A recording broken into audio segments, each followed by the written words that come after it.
Hello dear students. आज हम जानेंगे कि फर्म का इक्विलिब्रियम पॉइंट कहाँ होता है परफेक्ट कंपटीशन में। शॉर्ट रन में भी हम डिस्कस करेंगे और लॉन्ग रन में भी। ये हम जान चुके हैं कि परफेक्ट कंपटीशन में फर्म प्राइस टेकर होती है, वो प्राइस को इन्फ्लुएंस नहीं कर सकती है।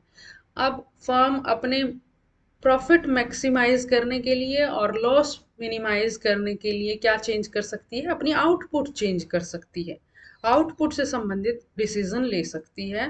तो अब हम शॉर्ट रन में फर्म का इक्विलिब्रियम डिस्कस करेंगे और फिर बाद में लॉन्ग रन में।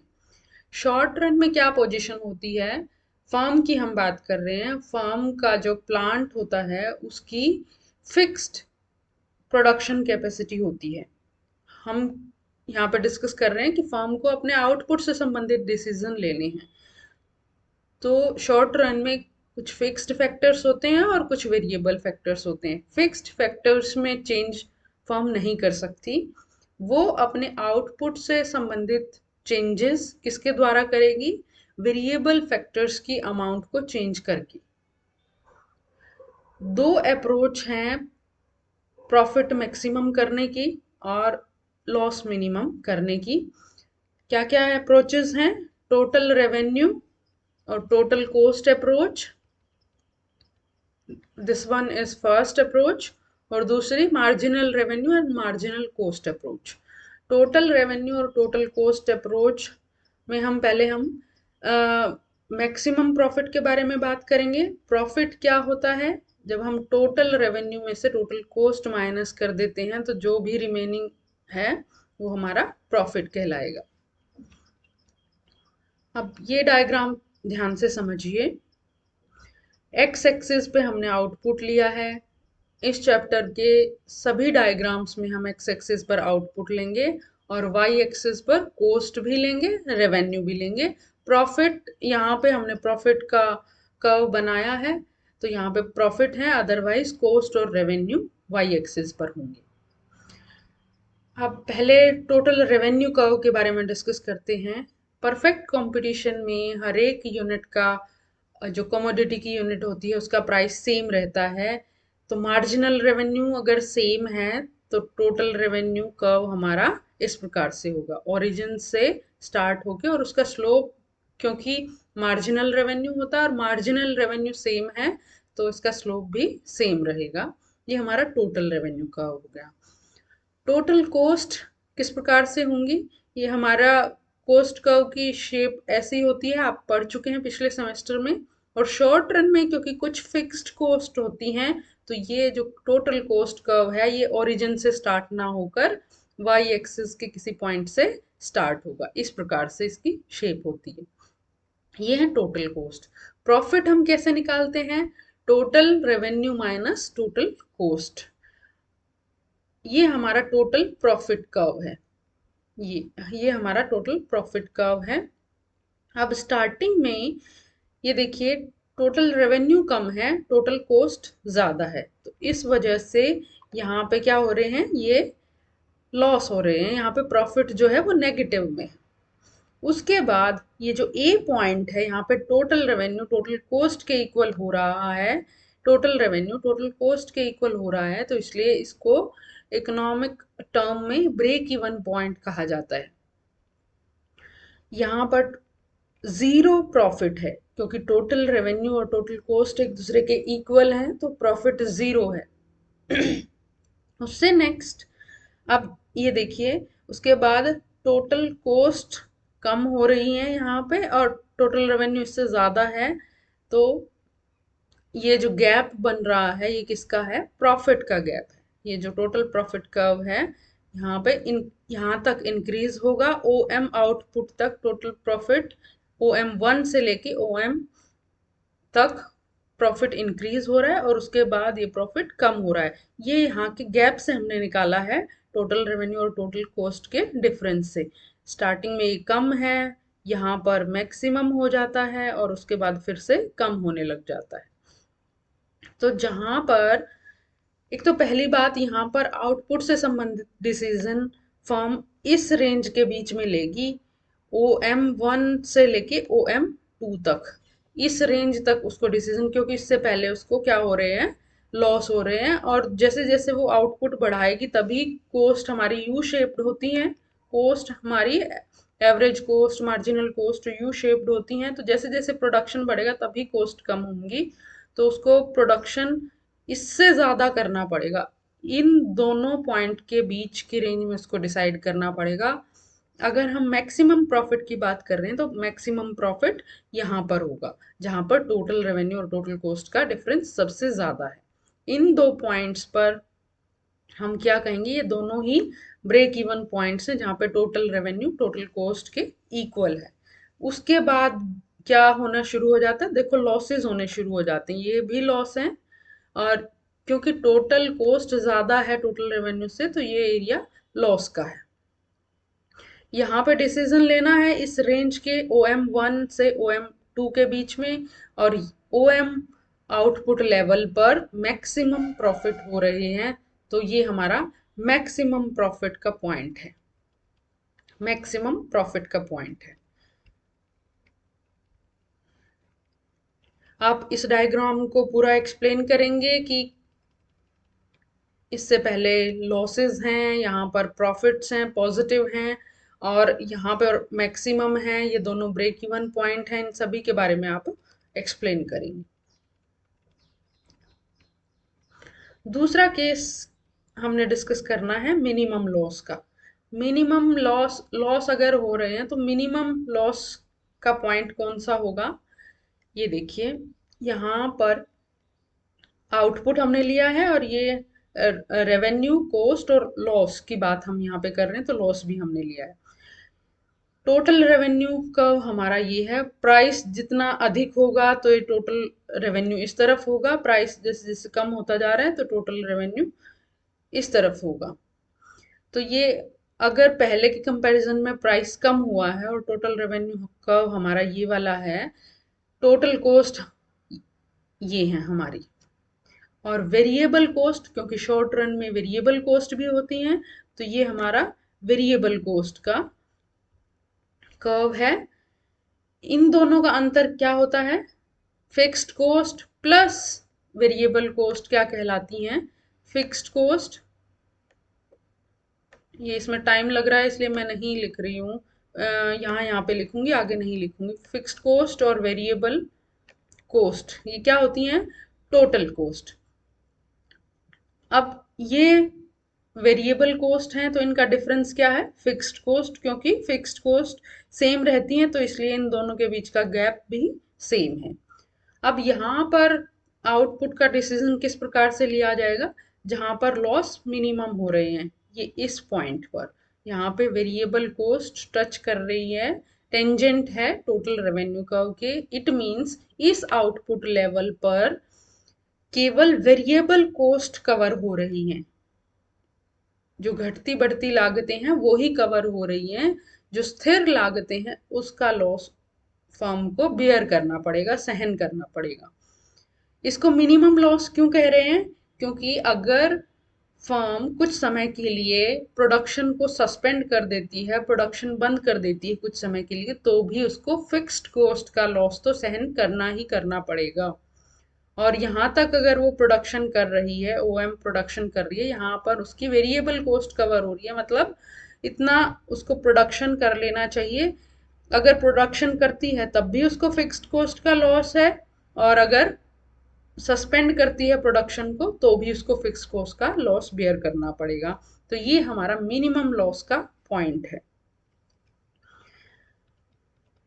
इन सभी डायग्राम्स को आप एक्सप्लेन अच्छे से करेंगे। ये हमारा मिनिमम, अब ये हमारी थी फर्स्ट अप्रोच, टोटल रेवेन्यू और टोटल कॉस्ट की हेल्प से हमने बताया कि आउटपुट से संबंधित डिसीजन फर्म किस प्रकार से लेगी। दूसरा है मार्जिनल रेवेन्यू और मार्जिनल कॉस्ट अप्रोच। यहाँ पर भी आप इन सभी पॉइंट्स को बताएंगे, मैं सीधा ही आपको डायग्राम एक्सप्लेन करती हूँ तो आप ये सभी एक्सप्लेनेशन समझ जाएंगे। यहाँ पे ये डिस्कस कर सकते हैं कि मार्जिनल रेवेन्यू क्या होती है और मार्जिनल कॉस्ट क्या होती है। फर्स्ट मार्जिनल कॉस्ट एक्सप्लेन करा हुआ है, the addition made to the total cost. Total cost में जो एडिशन होता है किसकी वजह से? By the production of one more unit of a commodity, एक और कमोडिटी की यूनिट प्रोड्यूस करने की वजह से, वो क्या कहलाता है? Marginal coast. टोटल कोस्ट में एक एडिशनल आउटपुट की यूनिट प्रोड्यूस करने से जो चेंज आता है वो कहलाता है मार्जिनल कोस्ट। और इसी प्रकार से मार्जिनल रेवेन्यू क्या होगा? Addition made to the total revenue by the sale of one more unit is called marginal revenue. एक अगली इकाई को बेचने से जो टोटल रेवेन्यू में चेंज आता है वो कहलाता है मार्जिनल रेवेन्यू।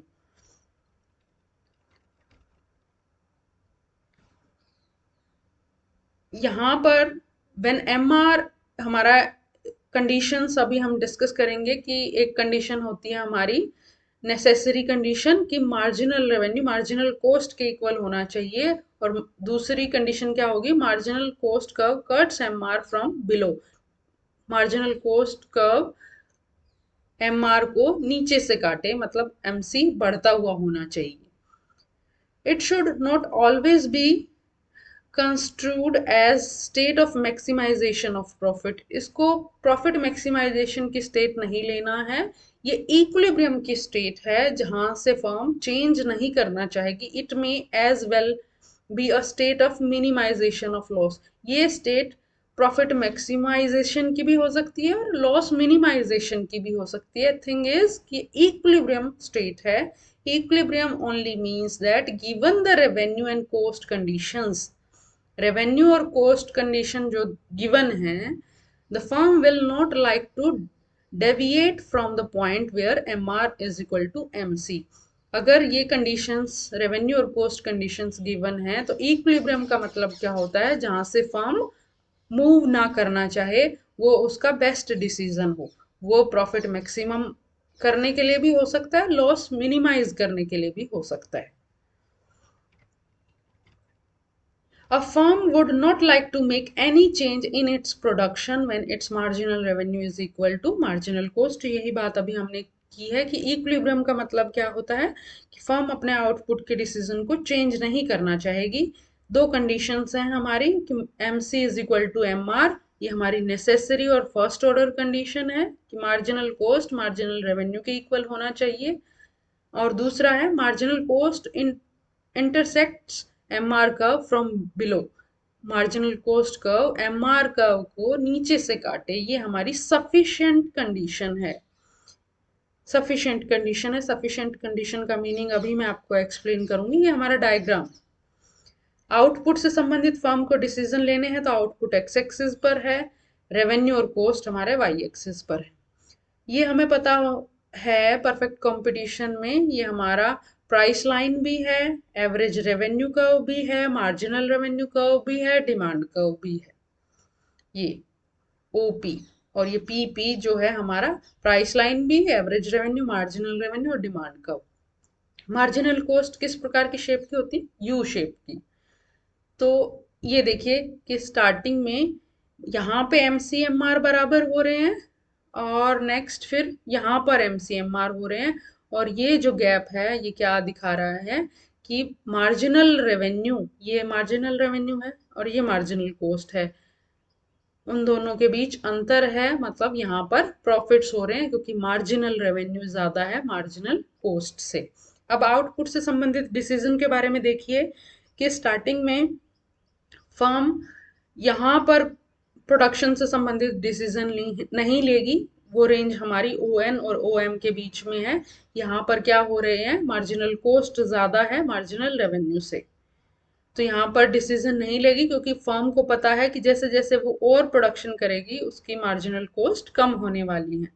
तो वो इस पॉइंट पर ये उसका इक्विलिब्रियम पॉइंट नहीं होगा। देखिए यहाँ पर भी MCMR के बराबर है, यहाँ पर MCMR के बराबर है, यहाँ पर केवल हमारी फर्स्ट ऑर्डर कंडीशन फुलफिल हो रही है, सेकंड ऑर्डर कंडीशन नहीं फुलफिल हो रही क्योंकि MCMR को ऊपर से काट रही है, नीचे से नहीं काट रही। इट मीन्स ये इक्विलिब्रियम पॉइंट नहीं है। इक्विलिब्रियम पॉइंट क्यों नहीं है? क्योंकि यहाँ पर फर्म इस आउटपुट पर नहीं टिकी रहेगी, वो आगे चेंज करेगी। तो हमने इक्विलिब्रियम पॉइंट के लिए क्या कंडीशन बताई है कि जहां से फर्म अपने आउटपुट के डिसीजन को चेंज नहीं करना चाहती। तो ये इक्विलिब्रियम पॉइंट नहीं हो सकता। अब उसके बाद इस रेंज में जैसे जैसे प्रोडक्शन फर्म बढ़ाएगी उसको लाभ ही हो रहा है, उसकी मार्जिनल रेवेन्यू मार्जिनल कोस्ट से ज्यादा है, जितनी वो लागतें लगा रही है अगली इकाई के लिए उससे ज्यादा उसको रेवेन्यू मिल रही है। तो वो उस उन बेनिफिट्स को अवेल करना चाहेगी, तो यहाँ तक प्रोडक्शन बढ़ाएगी। अब इस पॉइंट पर आकर ई पॉइंट पर आकर एमसीएमआर के बराबर है, फर्स्ट ऑर्डर कंडीशन फुलफिल हो रही है और दूसरी भी कंडीशन फुलफिल हो रही है क्योंकि एमसीएमआर को नीचे से काट रही है। तो ये हमारा ई पॉइंट है, ये इक्विलिब्रियम पॉइंट है। उसके बाद फर्म को अगली इकाई प्रोड्यूस करने पर जो लागतें आ रही हैं वो ज्यादा हैं इन कंपैरिजन टू रेवेन्यू, तो उसके आगे फर्म प्रोडक्शन नहीं करना चाहेगी, ये उसका इक्विलिब्रियम पॉइंट है। तो ये MRMC अप्रोच है, ये डायग्राम भी आपको बहुत अच्छे से क्लियर होना चाहिए। Determination of short run equilibrium of the firm, short run में फर्म का इक्विलिब्रियम को हम डिस्कस करेंगे। ये दो अप्रोच अभी तक हमने डिस्कस करी हैं, टोटल रेवेन्यू और टोटल कॉस्ट अप्रोच की हेल्प से हम कैसे आउटपुट का डिसीजन लेंगे, और दूसरी अप्रोच थी मार्जिनल रेवेन्यू और मार्जिनल कॉस्ट की हेल्प से किस प्रकार से आउटपुट का डिसीजन लेंगे। अब हम पहले शॉर्ट रन के बारे में बात करेंगे। शॉर्ट रन में एक फर्म को सुपर नॉर्मल प्रॉफिट भी हो सकते हैं, नॉर्मल प्रॉफिट भी हो सकते हैं और लॉस भी उसको बियर करने पड़ सकते हैं शॉर्ट रन में। तो यहाँ पे हम फर्स्ट डायग्राम किसका देखने वाले हैं, सुपर नॉर्मल प्रॉफिट का। यहाँ पर आउटपुट के डिसीजन देखिए किस प्रकार से होंगे। आउटपुट एक्स ओ एक्सिस पर है, ये बार बार रिपीट करने की आवश्यकता नहीं है, वाई एक्सिस पे रेवेन्यू और कॉस्ट हमारी रहने वाली है। और ये जो पीपी है हमारी, ये एवरेज रेवेन्यू भी है, मार्जिनल रेवेन्यू भी है और प्राइस लाइन भी है, डिमांड कर्व भी है। अब ये हमने कॉस्ट कर्व्स जब पढ़े थे पिछले सेमेस्टर में तो ये क्लियर कर लिया था कि एवरेज कॉस्ट की इस प्रकार से शेप होती है और मार्जिनल कॉस्ट एवरेज कॉस्ट को उसके मिनिमम पॉइंट पर काटती हुई बढ़ती है, इंक्रीज होती है। तो ये अगर फर्म की एवरेज कॉस्ट इस प्रकार से है और मार्जिनल कॉस्ट ये है, तो आउटपुट से संबंधित डिसीजन MRMC अप्रोच से कैसे लिए जाएंगे। एक डायग्राम को अगर आप ध्यान से समझ लेंगे तो आगे वाले आपके लिए इजी हो जाएंगे। देखिए हमने आउटपुट से संबंधित डिसीजन कहाँ लेना है, जहां पर MCMR के बराबर है और MCMR को नीचे से काट रही है, वो पॉइंट कहाँ है, ई पॉइंट पर। देखिए MC ये है और MR ये है, PP। तो यहाँ पर दोनों इक्वल हो रहे हैं और दूसरी कंडीशन भी फुलफिल हो रही है कि MCMR को नीचे से काट रही है। तो ये जो ई पॉइंट है ये आउटपुट डिटर्मिनेशन का पॉइंट है, इसको हम एक्स एक्सिस तक बढ़ाएंगे, इतना आउटपुट फर्म को प्रोड्यूस करना चाहिए। पहला डिसीजन हम आउटपुट का लेंगे कि फर्म को आउटपुट कितना करना चाहिए, उसके बाद हम देखेंगे कि क्या फर्म को प्रॉफिट हो रहे हैं या लॉस हो रहे हैं या नॉर्मल प्रॉफिट मिल रहे हैं। अब क्योंकि उसकी लागतें कम हैं, प्रॉफिट और लॉस को देखने के लिए हम एवरेज रेवेन्यू में से एवरेज कॉस्ट माइनस करेंगे।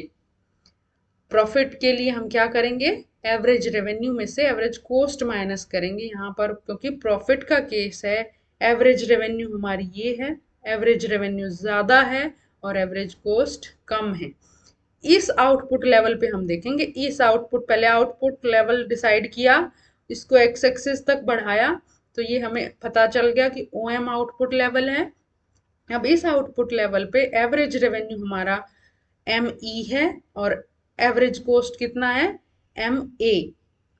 ME में से MA माइनस करेंगे तो ये जो पोर्शन है ये हमारा प्रॉफिट्स का है, क्योंकि रेवेन्यू एवरेज रेवेन्यू ज़्यादा है एवरेज कॉस्ट से।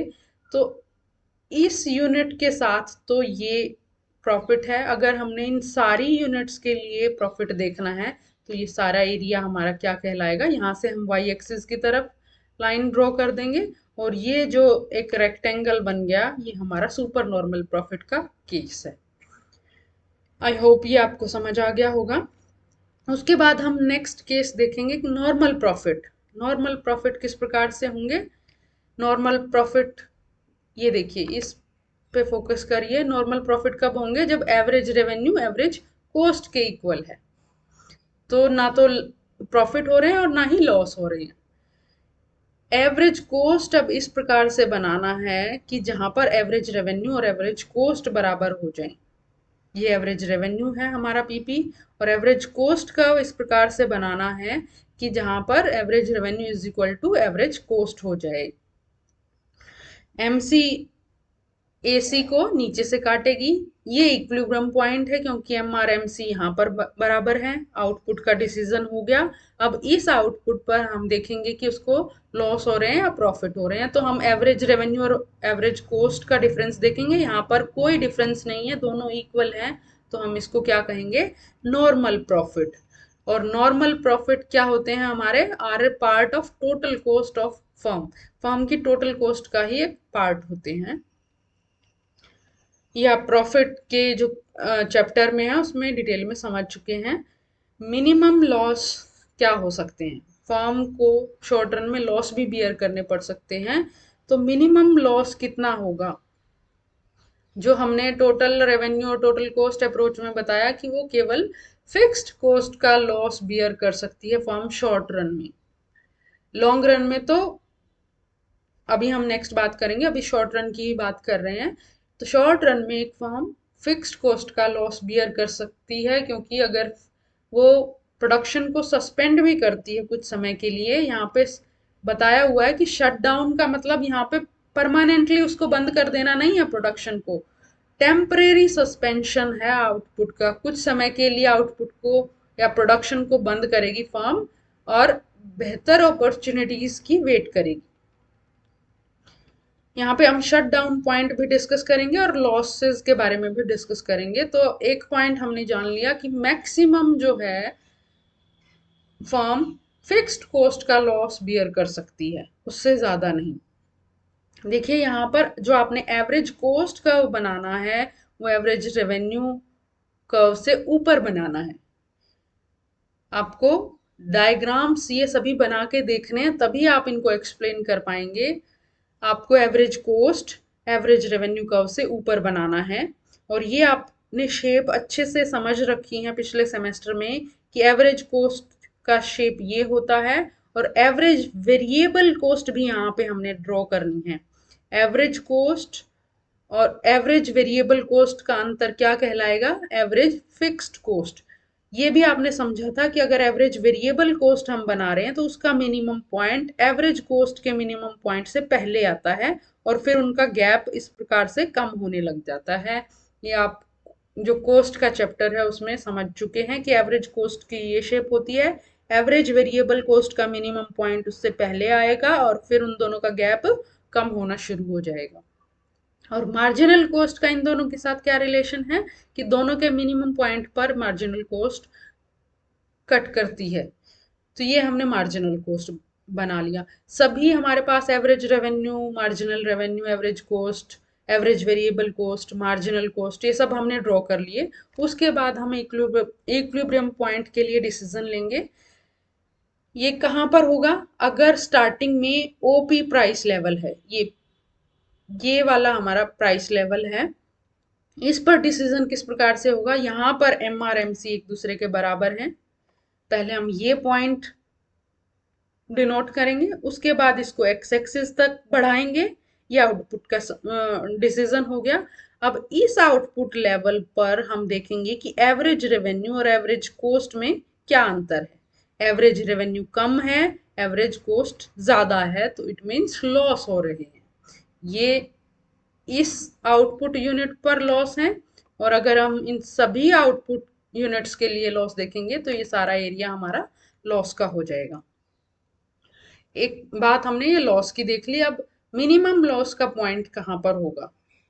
ये देखिए, अगर प्राइस ओपी से कम होकर ओपी 1 हो जाते हैं, प्राइस कम हो जाते हैं, और यहाँ पर आउटपुट का डिसीजन यहाँ पर होगा, क्योंकि यहाँ पर एम आर किसके बराबर है? एम सी के। ये एम आर है अब हमारा नया, और ये एम सी है। तो इस पॉइंट पर आउटपुट का डिसीजन हो गया, ओ एम आउटपुट प्रोड्यूस होगी। और इस पॉइंट पर क्या हो रहा है? फर्म को केवल वेरिएबल कोस्ट कवर हो रही है, उसकी एवरेज वेरिएबल कोस्ट मिल रही है। और एवरेज कोस्ट, ये जो अंतर है ये किसका अंतर है? एवरेज कोस्ट और एवरेज वेरिएबल कोस्ट के बीच का जो डिफरेंस होता है वो एवरेज फिक्स्ड कॉस्ट होती हैं। तो वो तो उसको सहन करनी ही करनी पड़ेंगी फर्म को, चाहे वो प्रोडक्शन करे या ना करे। तो यहाँ तक अगर इतना प्राइस है तो फर्म प्रोडक्शन करेगी, यहाँ तक प्रोडक्शन करेगी। लेकिन अगर इससे भी कम प्राइस, क्योंकि यहाँ पर उसको वेरिएबल कॉस्ट मिल रही है, घटती बढ़ती लागतें अगर मिल रही हैं तो वो प्रोडक्शन करेगी। अगर प्राइस इससे भी कम हो जाता है या यहाँ पे कहीं हो जाता है तो वहां पर फर्म को फिक्स्ड कॉस्ट का लॉस भी हो रहा है और वेरिएबल कॉस्ट का भी, ये सीधी आएगी आपकी। यहाँ पर अगर नीचे कहीं प्राइस और भी डिक्रीज हो जाता है तो यहाँ पर उसको फिक्स्ड कॉस्ट भी नहीं मिल रही और वेरिएबल कॉस्ट का भी एक पार्ट नहीं मिल रहा, तो यहाँ पर वो प्रोडक्शन नहीं करेगी, सिर्फ यहाँ तक करेगी। इसलिए इस पॉइंट को, जो आर पॉइंट है आपका, इसको मैं यहाँ से इरेज कर दूं, नीचे के पॉइंट्स, सॉरी, ये जो आर पॉइंट है आपका, यहाँ पर फर्म का शट डाउन पॉइंट होगा, यहाँ तक वो प्रोडक्शन करेगी, इससे नीचे अगर प्राइस जाता है तो वहां पर प्रोडक्शन नहीं करेगी, तो ये शट डाउन पॉइंट कहलाएगा। अब सप्लाई का क्या होता है फर्म का, ये देखिए, इसके बाद का पोर्शन, हमने पिछले चैप्टर में कहा था कि मैं नेक्स्ट चैप्टर में आपको एक्सप्लेन करूंगी कि इस बात का क्या मीनिंग है कि सप्लाई का क्या होगा। मार्जिनल कॉस्ट का वो पोर्शन जो एवरेज वेरिएबल कॉस्ट से ज़्यादा है, मार्जिनल कॉस्ट का वो पोर्शन जो एवरेज वेरिएबल कॉस्ट से ज़्यादा है, वो फर्म का सप्लाई का होगा, क्योंकि इससे नीचे तो फर्म सप्लाई ही नहीं करेगी, इसके बाद ही वो सप्लाई का डिसीजन लेगी। तो ये आपका मिनिमम लॉस का केस है। अब हमने शॉर्ट रन के तीनों केसेस डिस्कस कर लिए हैं, सुपर नॉर्मल प्रॉफिट भी, नॉर्मल प्रॉफिट भी और लॉसेस भी। अब लॉन्ग रन में, लॉन्ग रन के जो कॉस्ट कर्व्स हैं वो भी हम पहले समझ चुके हैं। लॉन्ग रन एवरेज कॉस्ट, ये देखिए, ये हमारा लॉन्ग रन एवरेज कॉस्ट है, ये शॉर्ट रन एवरेज कॉस्ट को एनवेलप करता है। और यहाँ पर क्योंकि हम लॉन्ग रन की बात कर रहे हैं, और सबसे बेहतर पॉइंट क्या होता है, जो मिनिमम पॉइंट होता है लॉन्ग रन एवरेज कॉस्ट का होगा। यहाँ पर अगर शॉर्ट रन एवरेज कॉस्ट इसके इक्वल हो रही हैं, टेंजेंट हो रही हैं, तो ये बेस्ट पॉइंट होता है, इससे कम लागतें नहीं हो सकती लॉन्ग रन में। तो ये तो LAC और SAC का रिलेशनशिप हो गया। और दूसरी बात क्या है, ये LMC है और ये SMC है, ये रिलेशनशिप भी मैं आपको एक्सप्लेन कर चुकी हूँ एक प्रीवियस वीडियो में कि LMC SMC को एनवलप क्यों नहीं करती है, यहाँ पे ये एनवलप नहीं कर रही है इसको। तो ये हमने सभी कोस्ट कर्व्स बना लिए। और लॉन्ग रन में अगर हम बात कर रहे हैं, लॉन्ग रन में फर्म को केवल नॉर्मल प्रॉफिट मिलेंगे, फर्म के पास इतना सफिशिएंट टाइम होता है कि वो डिमांड के अकॉर्डिंग सप्लाई को एडजस्ट कर सके। तो यहाँ पर हम नॉर्मल प्रॉफिट का केस ड्रॉ करेंगे। यहाँ पर ये देखिए, एवरेज कॉस्ट और एवरेज रेवेन्यू में कोई अंतर नहीं है। आउटपुट का डिसीजन भी यहाँ पे ऐसे ही लिया जाएगा, जहां पर LMC MR के बराबर है, MC MR के बराबर यहाँ पर है, और सेकेंड ऑर्डर कंडीशन भी फुलफिल हो रही है कि उसको नीचे से काट रही है, और इस पॉइंट पर एवरेज कॉस्ट और एवरेज रेवेन्यू में कोई भी अंतर नहीं है। तो यहाँ पर इक्वेलिटी होती है, देखिए, शॉर्ट रन मार्जिनल कॉस्ट की भी इक्वेलिटी होगी, LMC भी उसके बराबर होगी, MR AR बराबर होती ही हैं, SAC भी इक्वल होगी, और मिनिमम पॉइंट होगा लॉन्ग रन एवरेज कॉस्ट का, ये मैं आपको दिखा चुकी हूँ। तो लॉन्ग रन में केवल और केवल नॉर्मल प्रॉफिट मिलेंगे। इसका रीज़न क्या है, क्योंकि परफेक्ट कंपटीशन में एंट्री और एग्जिट फ्री होता है, उस पर कोई रेस्ट्रिक्शन नहीं होती। अगर फर्म को प्रॉफिट हो रहे हैं तो बाकी फर्म्स एंटर कर जाएंगी, वो देखेंगी कि इस वस्तु के प्रोडक्शन में प्रॉफिट हो रहे हैं, और नई फर्म्स उसके प्रोडक्शन के लिए आ जाएंगी, सप्लाई इंक्रीज हो जाएगी।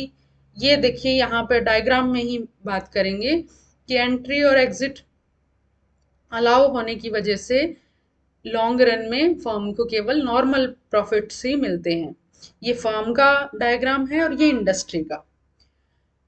एक्स एक्सिस वाई एक्सिस के बारे में मैं आपको नहीं एक्सप्लेन करूंगी क्योंकि ये पहले मैं कर चुकी हूँ। आउटपुट और इधर प्राइस और इधर हम कोस्ट भी मेंशन करेंगे। यहाँ पर केवल प्राइस है क्योंकि डिमांड और सप्लाई कर्व से हम इंडस्ट्री में प्राइस डिटरमाइन करते हैं। ये देखिए डिमांड कर्व है और ये पहले वाला सप्लाई कर्व है। ये पॉइंट है OP0 जो है, OP0 जो है प्राइस डिसाइड हो रहा है। ये इंडस्ट्री में प्राइस डिसाइड हो गया, इसी को फर्म को फॉलो करना होगा। अब ये प्राइस है OP0। अब इस पर अगर average short run average cost और ये इक्विलिब्रियम पॉइंट को हम डिस्कस करें तो इक्विलिब्रियम पॉइंट स्टार्टिंग में कहाँ पर होगा, ए पॉइंट पर, क्योंकि यहाँ पर MR MC एक दूसरे के बराबर हैं। इन डायग्राम्स को जब तक आप नहीं बनाएंगे साथ में तो आपको समझ नहीं आने वाला है। तो आपके लिए ज़रूरी है कि आप साथ में कॉपी पेन लेके डायग्राम्स बनाएं। यहाँ पर MCMR बराबर हैं। पहला काम हमारा MCMR की इक्वलिटी देखना है। ये आउटपुट लेवल डिसाइड कर लिया फर्म ने और इस आउटपुट लेवल पर एवरेज रेवेन्यू ज़्यादा है एवरेज कोस्ट से। ये आप यहाँ तक ड्रॉ करेंगे और इसको यहाँ तक वाई एक्सिस तक बढ़ाएंगे। थोड़ा सा नीचे करा हुआ आपकी बुक में, तो आप सिर्फ इस पॉइंट तक ये एवरेज कोस्ट इसके अंतर को देखेंगे। यहाँ पर क्या है, एवरेज रेवेन्यू ज़्यादा है एवरेज कोस्ट से, मतलब प्रॉफिट्स हो रहे हैं, सुपर नॉर्मल प्रॉफिट्स हो रहे हैं एक फर्म को। अब यहाँ पर अगर प्रॉफिट्स हो रहे हैं क्योंकि एंट्री फ्री है तो बाकी फर्म्स भी एंटर करेंगी। बाकी फर्म्स और कुछ फर्म्स एंटर करेंगी मार्केट में और इंडस्ट्री की टोटल सप्लाई इंक्रीज हो जाएगी। अब अगर सप्लाई इंक्रीज होगी तो प्राइस कम होगा क्योंकि अब नया इक्विलिब्रियम पॉइंट यहाँ पर होगा इंडस्ट्री के लिए। प्राइस पहले से कम हो गए हैं और आउटपुट इंक्रीज हो गया है। अब इस प्राइस पर, ये जो प्राइस है इस पर फिर से हम MRMC देखेंगे। यहाँ पर MRMC बराबर हो रहे हैं और इस पॉइंट पर एवरेज कोस्ट और एवरेज रेवेन्यू दोनों एक दूसरे के बराबर हैं, तो मतलब नॉर्मल प्रॉफिट हो रहे हैं। यहाँ पे एक फर्म की आउटपुट रिड्यूस हो गई है और उसको नॉर्मल प्रॉफिट मिल रही है। अब क्योंकि बहुत सारी और फर्म्स ने एंटर कर लिया है इसलिए केवल एक फर्म की आउटपुट कम होने की वजह से टोटल आउटपुट कम नहीं होगी इंडस्ट्री की, क्योंकि नंबर ऑफ फर्म्स इंक्रीज हो गई है। पहले अगर 10 फर्म्स थी तो अब 25 हैं, या मतलब पहले अगर 20 हैं तो फिर 25 हैं या 30 हैं। इस प्रकार से फर्म्स का नंबर इंक्रीज हो गया है तो टोटल आउटपुट इंक्रीज हो गया है इंडस्ट्री के लिए। जो एग्रीगेट प्रोडक्शन है वो इंक्रीज हो गया है।